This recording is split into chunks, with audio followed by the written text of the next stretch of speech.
Estamos aqui em mais um podcast do RJ Mais Negócios da Associação Comercial do Rio de Janeiro e hoje a gente vai fazer uma viagem, vamos para Inglaterra.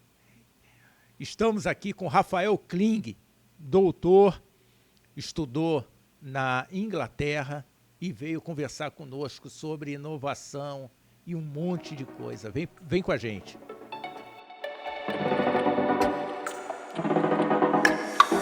Rafa, muito bem-vindo e me diz o seguinte, conta essa história, como é que você foi parar na Inglaterra de repente, como é que você foi fazer esse doutorado lá em Newcastle, conta pra gente essa história toda e que resultado chegou aqui no Brasil com o que você aprendeu, com as suas experiências na Inglaterra. Não, muito obrigado primeiramente, aqui é um prazer estar aqui com vocês, aqui apresentando aí um pouco do que a gente vem trabalhando aí nesses últimos anos. Na verdade, a história do meu doutorado começa até um pouco antes. Eu fui fazer antes na Espanha, eu fiz um mestrado que era na área de educação e linguística aplicada, uma coisa relacionada assim, à melhoria de performance.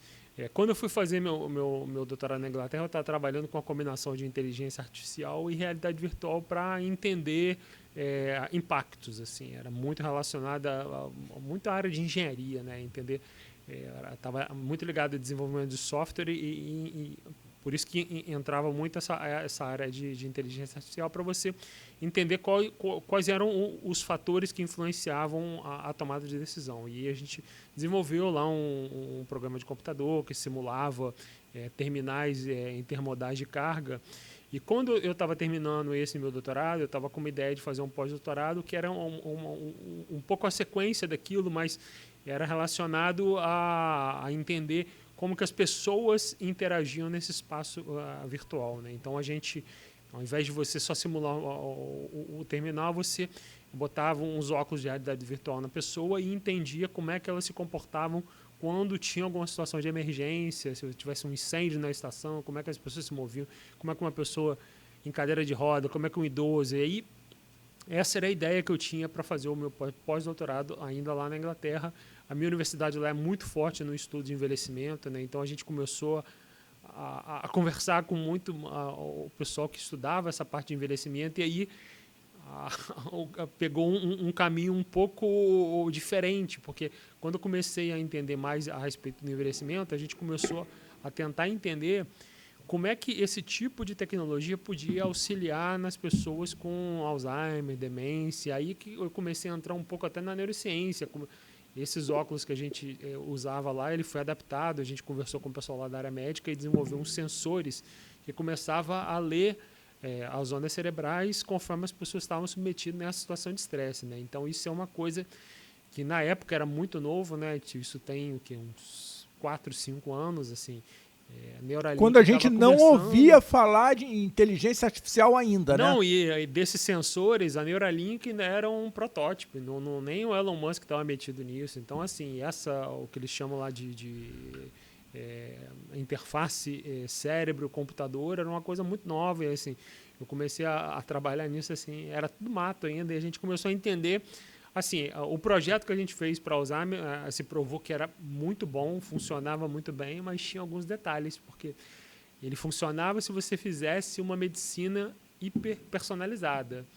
Porque assim, o problema desses devices que você lê, as ondas cerebrais, é que cada pessoa tem uma reação um pouco diferente da outra, sabe? Isso aqui era um complicador. Então, assim, uma pessoa que de repente estava submetida a um estresse com uma música ou com um cheiro, ele podia ter uma resposta completamente diferente de uma outra pessoa na mesma. Então, assim, funcionava bem, mas para você desenvolver isso como um tratamento era muito desafiador, e aí a gente foi até deixou um pouco essa parte de medicina. Assim, o meu sócio lá, ele era ex-veterano da guerra, tinha sofrido, ele tinha um estresse pós-traumático severo, e uma das coisas que a gente depois começou até a trabalhar isso era como é que você podia usar esses dispositivos para poder aumentar a resiliência, né? Porque às vezes a pessoa imagina assim, o segredo de você não estar na situação de estresse é você não ter situação de estresse, mas na verdade não é.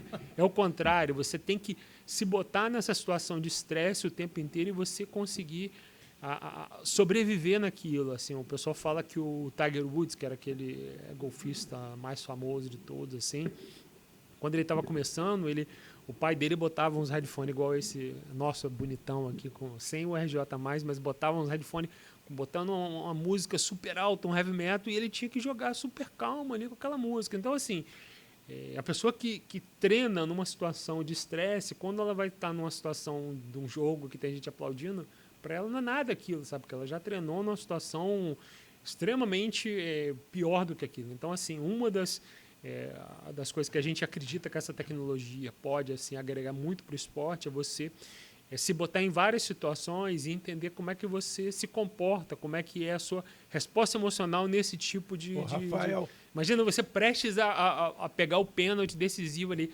E alguém grita lá atrás, desgraçado! O cara...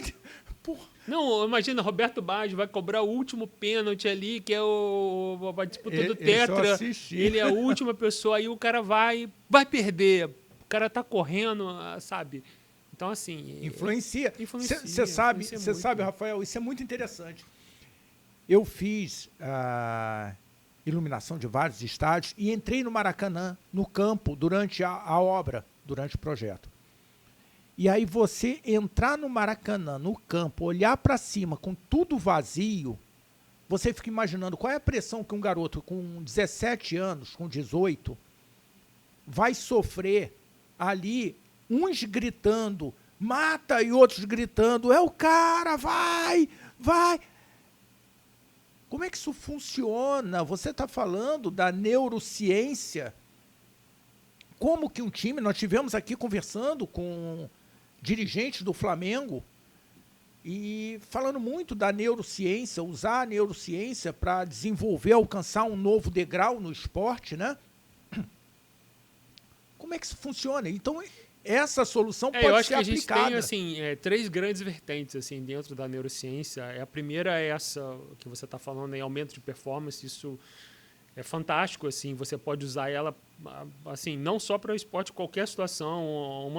Do que o pessoal fala que é um dos maiores medos que as pessoas têm é falar em público. Você pode se botar numa situação dessa, você fazer uma apresentação em público ali para um monte de gente, você se bota naquela situação, você treina a falar aquele seu pitch de 3 minutos ali naquela situação de pânico. Então, você vai se botando naquela situação e vai aumentando a sua resiliência, essas barreiras, né? Empurrando esses muros, né? Empurrando o muro, é você aprendendo a conviver numa situação de estresse para quando você estiver numa situação de estresse, você saber como é que você vai reagir. Então, essa é uma das grandes áreas que a gente pode usar na neurociência.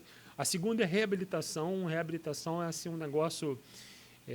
até você me mandou uma mensagem lá do professor Nicoleles, que é um dos maiores especialistas em reabilitação, esse uso da neurociência, assim, que na pesquisa deles lá, eles estão entendendo exatamente a pessoa, antes de você fazer aquelas ligações todas, a pessoa imaginava que ele ia mover aquele negócio com a mente, e assim, é impressionante como é que a mente está ligada no corpo. Tem um artigo de um pessoal que gosta da área fitness, dá para ver que não é o meu caso, mas assim, o pessoal que é da área fitness tem um estudo muito interessante que eles fizeram, não chegaram nem a botar os sensores, mas eles pegaram 2 grupos, um grupo pegava, levantava peso, o outro grupo chegava, sentava no mesmo lugar, fechava o olho, se imaginava fazendo todo aquele negócio, e depois quando eles iam medir, a diferença era pequena, da pessoa que fez o exercício e do outro que só se visualizou fazendo aquilo. Então, assim, a gente está só descobrindo ainda tudo que tem, mas essa interligação da mente com o corpo, assim, é fantástica. Então, assim, na reabilitação, você começar a ver você andando ali, sabe, que é muito da pesquisa do Nicoleles, assim, é uma área muito boa. E a terceira é essa área que a gente estava falando até dessa área do envelhecimento e como é que você vai começar a se preparar para estar para poder estar mais preparado e você fazer essas conexões, né? Porque é um dos mitos que a gente tinha muito na neurociência, que você nasce com a quantidade de neurônio e depois só vai decrescendo, e não é verdade. Na verdade, isso é tudo... O cérebro tem uma plasticidade enorme e se você começar a entender como é que ele funciona, você pode desenvolver mais capacidade com aquilo que você tem. Pessoas que perdem parte da massa encefálica e ela assume outra parte do cérebro, assume aquela função que originariamente é da parte que teve algum problema. Eu também não sou médico, mas a gente ouve isso. A plasticidade cerebral é assim, uma coisa fantástica, é muito impressionante. E voltando lá no esporte, Rafael, você acredita que essa neurociência, esse estudo de como o cérebro se comporta, em primeiro lugar, com um garoto que está lá no campo, de repente sofrendo essa influência, você falou do Tiger Woods, ouvindo um rock pauleira, um heavy metal, e de repente está jogando um golfe que precisa de uma concentração absurda. Como que você acha que um Flamengo, um Vasco, um Fluminense, como é que seria tangibilizado uma solução para levar esses clubes de futebol, de remo, a uma melhoria? Estamos aí às vésperas de uma Olimpíadas, de mais uma Olimpíadas. Como é que, de repente, um dirigente de futebol pode olhar e falar assim, bacana, eu quero isso, vem para cá e eu preciso estudar, trazer essa sua experiência, Rafael, aqui para o nosso clube? Não, é bom, assim, muito boa pergunta. Eu acho que, assim, o primeiro passo é a gente fazer, talvez, entender exatamente o que você quer melhorar, né? Porque eu sempre costumo falar esporte, mas não é esporte, porque isso aí para esporte talvez não seja a recomendável. Isso é para esporte de alta performance, que para você, tipo, você melhorar a minha capacidade em corrida em 10%, não vai fazer muita diferença, mas você pegar um jogador desse profissional e que é de alta performance, aumentar 10% a capacidade dele, aumentar a capacidade de salto, tempo de reação, porque a diferença é tão pequena no esporte de alta performance que qualquer melhoria que você faz é um negócio. A gente estava comentando um pouco antes, quando a gente estava falando de quanto que o Flamengo, por exemplo, movimenta na economia. Então, você melhorar um pouquinho num negócio que já é enorme. O volume é grande. O volume é muito grande. Então, você imagina o jogador do Flamengo ter uma capacidade de corrida maior do que todos os outros. Isso aí é um ativo intangível enorme, assim. Pode dar uma vantagem competitiva gigantesca. Então, assim, eu acho que talvez assim a gente separaria grupo de jogadores, esses aqui, o que a gente vai tentar fazer? E aí fazer um desenho de experiência exatamente focado no que você quer otimizar, né? Que você tentar melhorar tudo em todo mundo é mais complicado, né? Mas se você determinados jogadores, o goleiro vamos tentar melhorar o tempo de reação, o zagueiro aqui vamos melhorar a corrida, poder entender. Porque isso que é legal desse tipo de tecnologia, é você visualizar essas situações e você entender como que você se comportaria em cada uma dessas situações, sabe? Então, você recria essas situações de estresse e você vai convivendo com aquilo ali. A gente estava falando até da cobrança de pênalti com uma situação crítica. Imagina, você vai treinando aquilo ali, mas agora com uma situação muito mais com estresse induzido, né? Você, tá com 3 gols contra, você tem que fazer, sabe? Porque são situações que mudam completamente o emocional do jogador. O ideal é você ir trabalhando isso aí para você poder estar com o seu emocional fortalecido para quando chegar nessa situação de estresse, você já sabe como conviver com aquilo. Olha que bacana. Me conta como é que foi essa experiência no golfe. Você fez uma experiência para o golfe, né? Não, a gente fez uma experiência com o golfe lá, que o meu sócio, ele era coach de um dos maiores golfistas lá da Inglaterra, né? Um jovem, um menino era jovem, mas muito bom, assim, e a gente fazia exatamente, tinha uma parte desse treinamento, que era uma parte de relaxamento, né? Você tinha ali, a gente, de acordo com a experiência dele, a gente desenvolveu o tipo de relaxamento que ele precisava. Ele entrava nos óculos, a gente o tempo todo monitorando as ondas e depois ia entrando para essa parte de performance e estresse induzido para poder entender como é que era a performance. Aí ele fazia lá os 18 buracos, ele via como é que era que ele tinha que fazer cada um daqueles lá, sempre monitorando a resposta, e aí, em função daquilo ali, ele ia... Porque quando você já vai para a trilha, não sei nem como é que é em português, num golf course daquele, se você já conhece aquele percurso lá, você vai jogar muito melhor. Então, assim, ele jogava virtualmente, porque assim, ele jogava no mundo inteiro, então a gente antes tinha ali onde que ele ia jogar, ele treinava naquele... ele ensaiava. Ensaiava na situação que ele ia estar. Aí quando ele chegava no local, ele já conhecia... O cérebro dele perfeitamente. já tinha Sim. a trilha, né? Sim. O percurso que ele ia fazer na pista e como que ele ia atingir cada buraco. Sim. Olha só que interessante, Rafael. Então você acha que nós conseguimos usar, que já está na mesa essa solução no Brasil também, pronta para ser aplicada. O que a gente precisa é, como dirigente, como decisor, ser disruptivo na criação de uma condição diferente. Falar, não, vem para cá, vamos parar de fazer a mesma coisa, que com a mesma coisa nós vamos continuar no mesmo lugar. Sim. Não, talvez até a gente tenha espaço para a gente criar, até no Rio de Janeiro, um espaço de neurociência para o esporte, né? Imagina que se juntasse os clubes do Rio e falar, pô, como é que a gente pode aumentar a competitividade dos clubes cariocas e usando essas tecnologias? Talvez uma iniciativa que atravesse os clubes e agrupe todos. E tem uma central. Bom, a competitividade é tão grande que eu acho difícil que, de repente...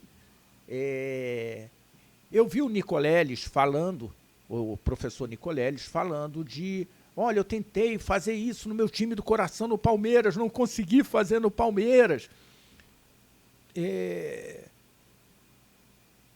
Talvez possa ter alguma situação que gere realmente como comunidade, como grupo. Eu não sei a competitividade, se ela permite isso, né? Porque fica uma rivalidade tão grande entre os clubes, não sei se permitiria na vida real. Eu não sei, assim, é porque a gente sempre pensa o futebol como nessa parte da paixão, né? Mas se a gente pensar assim, meio que como os europeus pensam no negócio, o futebol, e que você... porque o futebol, o negócio do futebol mudou muito, né? Antigamente, o mercado, cada vez os times estão comprando, os times lá de fora vêm para cá, compram o jogador mais cedo. Então, se antes disso a gente pegasse a molecada, e esses clubes poderiam ser até ajudar a gente, e trabalhasse esses jogadores não para o jogador jogar aqui no Flamengo e competir, mas para ele ser preparar esse moleque para poder vender para fora mesmo, ou olhar... Não o esporte como esporte mesmo, mas o esporte como negócio. Business. Eu falar que já que o que eles querem é isso aqui, vamos trazer essa molecada para cá, vamos preparar eles, vamos treinar eles na situação de treino, vamos treinar eles como é que é viver num ambiente multicultural, vamos treinar eles, porque quando o clube europeu já vier para cá, falar, não, esses aqui já são uma molecada preparada, já joga simulado com o jeito do futebol inglês, aqui já é molecada adaptada para jogar com o jeito do futebol espanhol, mas se eu começar a olhar assim, como é que a gente pode entender essas mudanças no mercado e tentar preparar essa molecada para poder vender mesmo, aumentar a competitividade dos times, não só no esporte jogado, mas no esporte como negócio, né? Acho que para o Rio também seria uma coisa bem bacana. E a gente... disruptiva, né? Acho que bem, não tem nenhum disruptivo. estado olhando em fazer isso como negócio. Gostei. Ninguém está ouvindo a gente, vocês desconsideram esse pedaço aqui da... Mas eu acho que é muito por aí. O Centro de Negócios RJ+, aqui da Associação Comercial, ele tem essa missão, Rafael, de trazer à mesa soluções disruptivas, trazer à mesa os negócios que acontecem no Estado, os negócios que acontecem no Brasil e aumentar a dinâmica dos negócios. O nosso objetivo é esse, aumentar a dinâmica dos negócios no Estado do Rio de Janeiro e no Brasil através do Estado. Então você que está assistindo a gente, vai lá e se inscreve no canal, aperta o sininho, vem participar conosco. A turma aqui é uma turma toda muito no nível do Rafael, pessoas muito qualificadas, mas não somos muitos, então braços são importantes. Nós precisamos de vocês para que a gente alcance como grupo um patamar diferente. Nós precisamos mudar o nosso status, como nós vemos o mundo, como nós nos estruturamos para o desenvolvimento, né, Rafael? Ah, sim. E nada melhor, como o Rafael falou, a associação comercial nasceu quando tudo era mato. Tudo mato. Né? Dom João chegou aqui e criou a Praça do Comércio. E ali nós viemos, durante muitos anos, décadas, 2 séculos, buscando inovação. E nós fizemos isso e continuamos fazendo isso. Rafa, considerações finais. Não, é isso. Eu acho que eu sempre falo, né? A pessoa que é pessimista fica reclamando do vento, a pessoa que é otimista fica, opa, o vento. Mas a pessoa que é realista entende como é que o vento está mudando e vai adaptando a vela de acordo com o vento, né? A gente tem que tentar ver o que está mudando no mercado, como que a gente vai se posicionar nisso para poder aumentar a nossa competitividade. Eu acho que esse é o papel aí do tomador de decisão e obrigado aí pelo espaço para poder dar meus pitacos aí, minhas reclamações diárias. E venha mais, Rafael. Fica com a gente que tem muito mais.